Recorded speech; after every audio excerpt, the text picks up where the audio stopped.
உங்களிடம் நேரம் இருந்தால் இதை கேளுங்கள், நான் உங்கள் பணிப்புரை சங்கர்.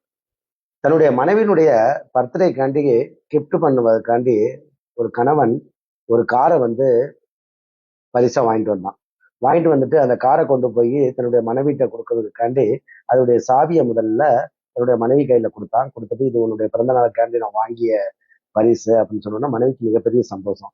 அதோட நிக்காம மனைவியினுடைய டிரைவிங் லைசன்ஸ் எல்லாத்தையும் ஒரு பையில வச்சு அதையும் கையில கொடுத்தான்.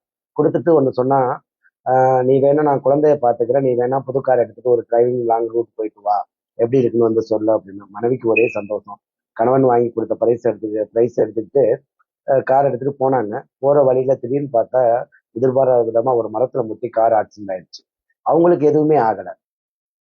கார் ஆக்சிடென்ட் ஆயிடுச்சு. கார் கம்ப்ளீட்டா ரொம்ப டேமேஜ் ஆயிடுச்சு. மனைவிக்கு ஒரே வருத்தம். கணவன் நம்மளுடைய பிறந்த நாளைக்காண்டி வாங்கி கொடுத்த பரிசு இப்படி ஆயிடுச்சு அப்படின்னு சொல்லிட்டு உடம்புலாம் ஒரே நடுக்கம், என்ன பண்றதுன்னே புரியல. திடீர்னு அது வழியா ஒரு போலீஸ் வண்டி வந்துருச்சு. போலீஸ்காரங்க வந்துட்டு உங்களுடைய லைசன்ஸை கொடுங்க மேடம் அப்படின்னு சொல்லிட்டு கேட்டு வாங்குறாங்க.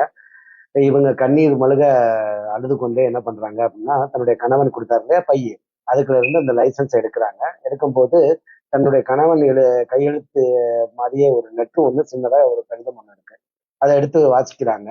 அதுல என்ன எழுதியிருக்கு அப்படின்னு பாத்தீங்கன்னா, அன்புள்ள மனைவியே, செல்லும் வழியில் ஏதாவது சிக்கல்ல நீ மாட்டிக்கொள்ள நேர்ந்தா ஒன்றை மட்டும் நினைவில் வைத்துக்கொள், நான் நேசிப்பது உன்னை மட்டும்தான், காரை அல்ல. அதனால நீ பத்திரமாக வீடு வந்து சேர்ந்தால் போதும் அப்படின்னு எழுதியிருக்கு. இன்னும் மனைவிக்கு தன்னுடைய கணவன் தன் மீது வச்சிருக்க பாசத்தை நினைச்சு ஒரே அழுக. இது எதுக்கு சொல்றேன்னா, நம்மள பல மனிதர்கள் இப்படிதான். பொருள்களை நேசிக்கிறோம், ஆனால் மனிதர்களை பயன்படுத்திக்கிறோம். நல்லா ஒண்ணு தெரிஞ்சுக்கங்க, பொருட்கள் தொலைந்தாலோ உடைந்தாலோ வேற ஒரு பொருள் வாங்கிடலாம். ஆனா நாம் நேசிக்கும் மனிதர்கள் தொலைந்தாலோ மறைந்தாலோ அதை மீண்டும் வாங்குவதோ உருவாக்குவதோ சாத்தியமில்லாத ஒன்று. அதனால முடிந்த அளவு மனிதர்களை நேசிக்க முயற்சி செய்யுங்கள், பொருட்களை பயன்படுத்த முயற்சி செய்யுங்கள்.